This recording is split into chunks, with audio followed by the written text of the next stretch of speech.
I'm in an auto camp on Route 66, just west of Gallup, New Mexico. If I tell it, perhaps it'll help me. Keep me from going crazy. I got to tell this quickly. I'm not crazy now. I feel perfectly well, except that I'm running a slight temperature. My name is Ronald Adams. I'm 36 years of age, unmarried, tall, dark, with a black mustache. I drive a 1940 Buick, license number 6Y175189. I was born in Brooklyn. All this I know. I know that I'm at this moment perfectly sane. That it's not me who's gone mad. It's something else. Something utterly beyond my control. I've got to speak quickly. At any minute, the link may break. This may be the last thing I ever tell on Earth. The last night I ever see the stars. 6 days ago, I left Brooklyn to drive to California. Goodbye, son. Good luck to you, my boy. Goodbye, Mother. Here, give me a kiss, and I'll go. I'll come out with you to the car. Oh, no, it's raining. Stay here at the door. Hey, what's this? Tears? I thought you'd promised me you wouldn't cry. Oh, I know, dear. I'm sorry. But I do hate to see you go. I'll be back. It'll only be on the coast 3 months. Oh, it isn't that. It's just the trip. Ronald, I wish you weren't driving. Oh, Mother, there you go again. People do it every day. I know, but you'll be careful, won't you? Promise me you'll be extra careful.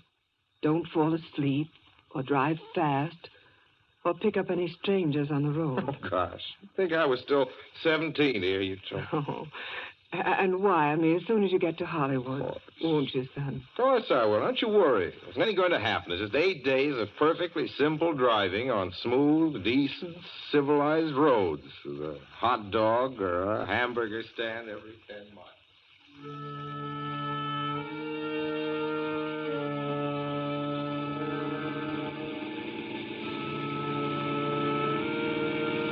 I was in fine spirits.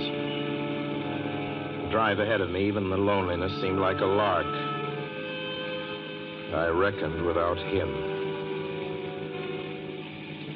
Crossing Brooklyn Bridge that morning in the rain, I saw a man leaning against the cables. He seemed to be waiting for a lift. There were spots of fresh rain on his shoulders. He was carrying a cheap overnight bag in one hand. He was thin, nondescript, with a cap pulled down over his eyes. I would have forgotten him completely, except that just an hour later, while crossing the Pulaski Skyway over the Jersey Flats, I saw him again. At least, he looked like the same person.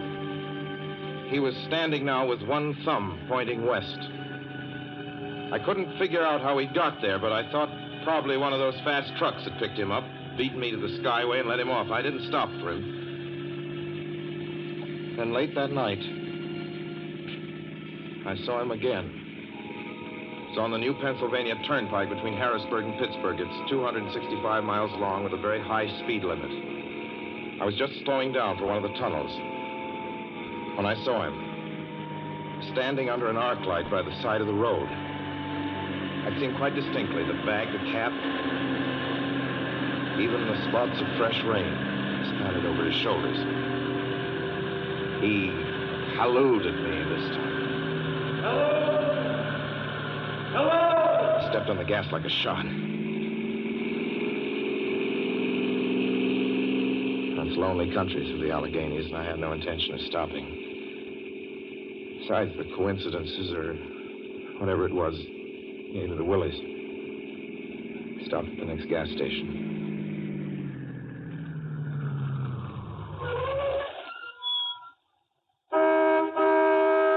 Yes, sir. Fill her up. Certainly, sir. Check your oil, sir? No, thanks.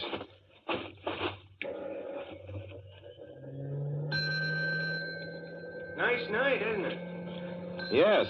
It hasn't been raining here recently, has it? Not a drop of rain all week. Oh? Oh, I suppose that doesn't done your business any harm. Oh, people drive through here all kinds of weather. Mostly business, you know. There aren't many pleasure cars out on the turnpike this season of the year. I suppose not. What about hitchhikers? Hitchhikers here? What's the matter? Don't you ever see any? Not much. If we did, it'd be a sight for sore eyes. Why? Oh, guy'd be a fool who started out to hitch rides on this road. Look at it. Then you've never seen anybody? No. Maybe they get the lift before the turnpike starts. I mean, just before the toll house. But then it'd be a mighty long ride. Most cars wouldn't want to pick up a guy for that long a ride.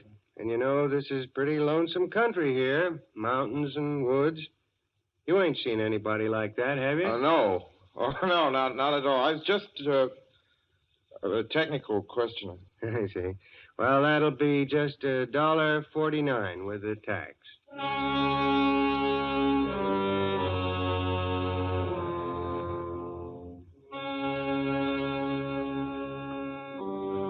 Thing gradually passed through my mind as sheer coincidence. I had a good night's sleep in Pittsburgh. I didn't think about the man all next day until just outside of Zanesville, Ohio, I saw him again. It was a bright, sunshiny afternoon. The peaceful Ohio fields, brown with the autumn stubble, lay dreaming in the golden light. I was driving slowly, drinking it in, when the road suddenly ended in a detour. In front of the barrier, he was standing. Now, let me explain about his appearance before I go on. I repeat, there was nothing sinister about him. He was as drab as a mud fence, nor was his attitude menacing. He merely stood there, waiting, almost drooping a little, the cheap overnight bag in his hand. He looked as though he'd been waiting there for hours. And he looked up. He hailed me.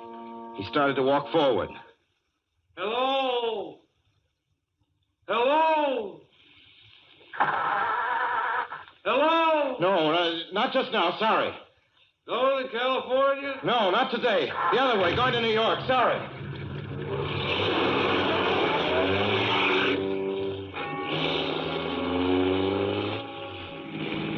After I got the car back on the road again, I felt like a fool.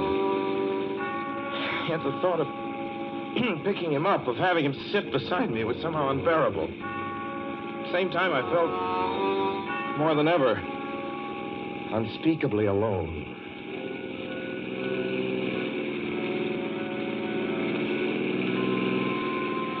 Hour after hour went by. The fields, the towns ticked off one by one. The light changed. I knew now that I was going to see him again. And though I dreaded the sight, I caught myself searching the side of the road, waiting for him to appear.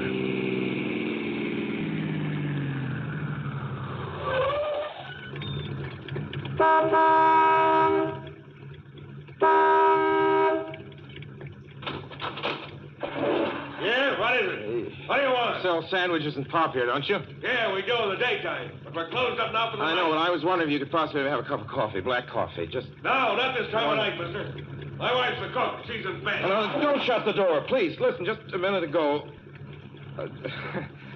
just a minute ago, there was a man standing here right beside the stand, a suspicious-looking man. I don't mean to disturb it. You see, I was driving along when I just happened to look, and there he was. What was he doing? Well, nothing. You've been taking a nip. That's what you've been doing. Now, on your way before I call out Sheriff Oates.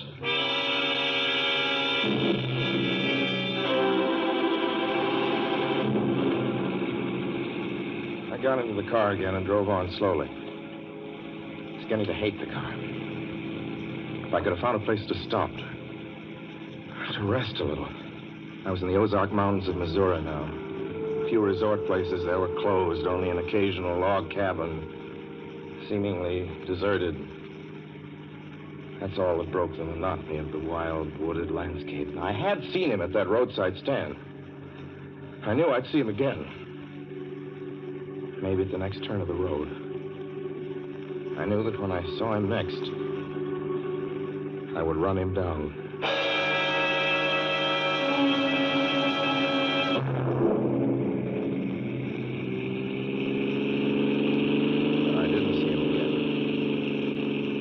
See him until late next afternoon. It stopped a car at a sleepy little junction just across the border into Oklahoma to let a train pass by. When he appeared across the tracks, leaning against a telephone pole. Perfectly airless, dry day.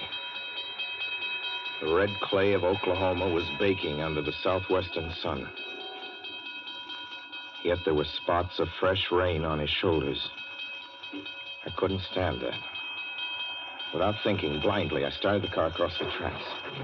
He didn't even look up at me. He was staring at the ground. I stepped on the gas hard, veering the wheel sharply toward him. I could hear the train in the distance now, but I didn't care. And something went wrong with the car. The train was coming closer. I could hear its bell ringing and the cry of its whistle. Still, he stood there. And now I knew that he was beckoning me to my death.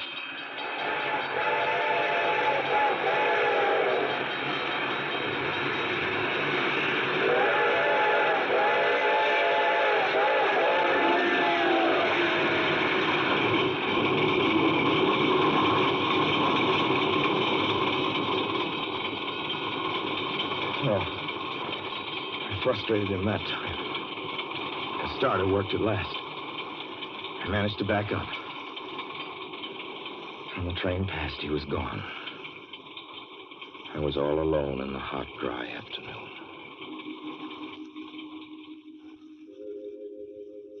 After that, I knew I had to do something. I didn't know who this man was or what he wanted of me. I only knew that from now on, I mustn't let myself alone on the road for 1 minute. Hello there. Like a ride? Well, what do you think? How far are you going? Where do you want to go? Amarillo, Texas. I'll drive you there. Gee.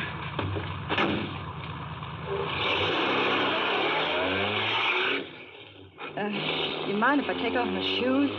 My dogs are killing me. Go right ahead. Oh. Gee, what a break this is. Hitchhike much? Sure. Only it's tough sometimes in these great open spaces to get the break. I should think it would be, though. I'll bet you get a good pickup in a fast car. If you did, you could get places faster than, say, another person in another car, couldn't you? I don't get you.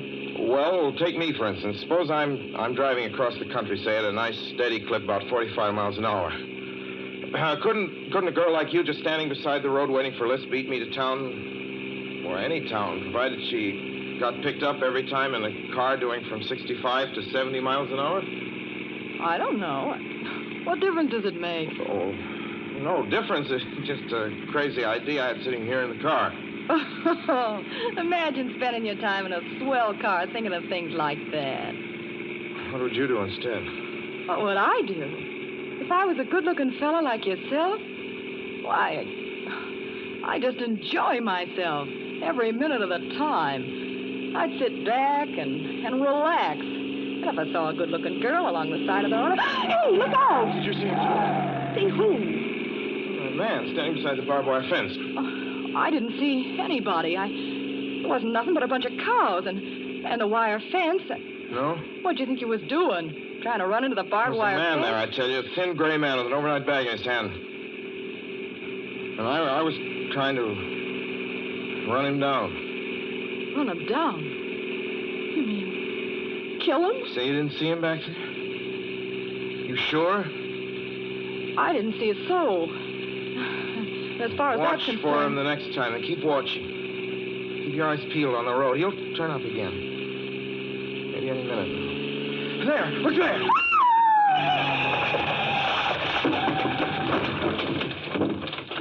How does this door work? I'm getting out of here. Did you see him that time? No, I didn't see him that time. And personally, mister, I don't expect never to see him. All I want to do is go on living. I don't see how I will very long, driving with you. Oh, I'm sorry. I don't know what came over me, but please don't go. So if you'll excuse me... You can't go. Listen, how would you like to go to California? I'll drive you to California. Seeing pink elephants all the way? No, thanks. Thanks just the same. Listen, please, just 1 minute, please. You know what I think you need, big boy? Not a girlfriend. Just a good dose of sleep. Please. There. I got it now. No, you can't go. Please, come Your back. hands off me. Do you hear? Leave your hands off.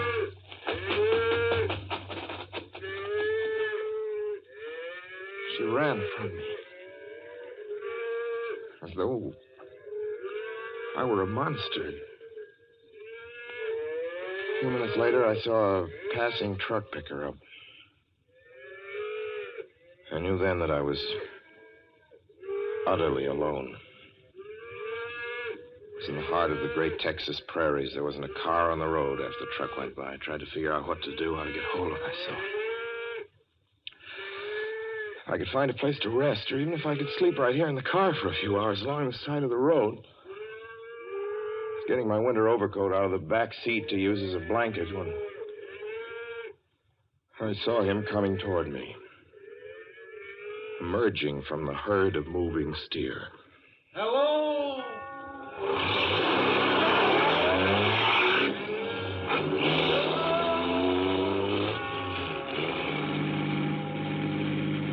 Maybe I should have spoken to him then. Fought it out then and there. For now, he began to be everywhere. Whenever I stopped, even for a moment, for gas, for oil, for a drink of pop, a cup of coffee, sandwich, he was there. I saw him standing outside the auto camp in Amarillo that night when I dared to slow down. I was sitting near the drinking fountain of a little camping spot just inside the border of New Mexico. He was waiting for me outside the Navajo reservation where I stopped to check my tires. I saw him in Albuquerque when I bought 20 gallons of gas. I was afraid to stop now. I began to drive faster and faster. I was in lunar landscape now. The great arid mesa country of New Mexico. I drove through it with the indifference of a fly crawling over the face of the moon. Now he didn't even wait for me to stop. Unless I drove at 85 miles an hour over those endless roads, he waited for me at every other mile. I'd see his figure, shadowless, flitting before me, still in its same attitude, over the cold, lifeless ground, flitting over dried-up rivers, over broken stones cast up by old glacial upheavals, flitting in that pure and cloudless air. I was beside myself when I finally reached Gallup, New Mexico this morning.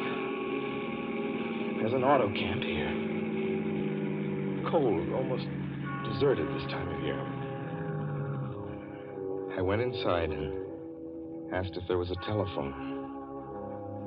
I had the feeling that if only I could speak to someone familiar, someone I loved, I could pull myself together.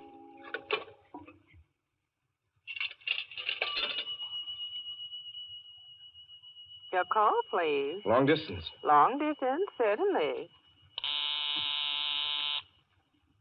This is long distance. I'd like to put in a call to my home in Brooklyn, New York. I'm Ronald Adams. The number is Beechwood 200828. Certainly, I will try to get it for you. Albuquerque. New York for Gallup. New York. Gallup, New Mexico, calling Beechwood 20828. I'd read somewhere that love could banish demons. It's the middle of the morning. I knew Mother'd be home. I pictured her tall and white-haired in her crisp house dress, going about her tasks. Be enough, I thought, just to hear the even calmness of her voice. Will you please deposit $3.85 for the first 3 minutes? When you have deposited $1.50, will you wait until I have collected the money?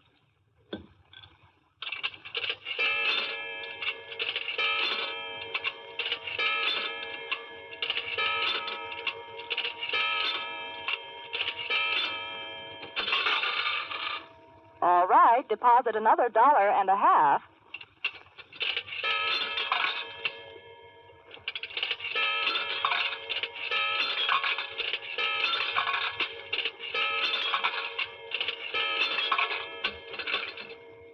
Will you please deposit the remaining 85 cents?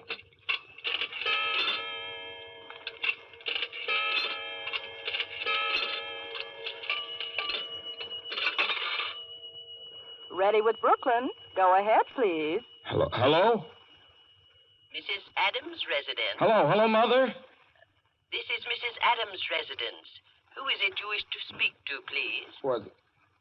Who's this? This is Mrs. Whinney. Mrs. Whinney? I don't know any Mrs. Whinney. Is this Beechwood 208-828? Yes? Where's my mother? Where's Mrs. Adams? Mrs. Adams is not at home. She's still in the hospital. The hospital? Yes. Who is this calling, please? Is it a member of the family? Well, what's she in the hospital for? She's been prostrated for 5 days. Nervous breakdown. But who is this Nervous calling? breakdown? Well, my mother never was nervous. It's all taken place since the death of her oldest son, Ronald. Death of her oldest son, Ronald? Hey, what's this? What number is this? This is Beechwood 20828. It's all been very sudden. He was killed just 6 days ago in an automobile accident on the Brooklyn Bridge. Your 3 minutes are up, sir. Your 3 minutes are up, sir. Your 3 minutes are up, sir.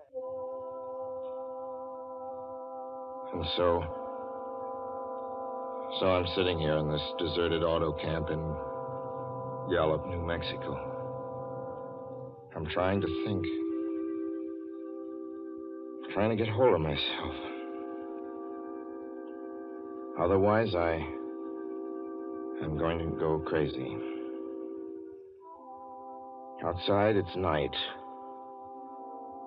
The vast, soulless night of New Mexico. 1,000,000 stars are in the sky.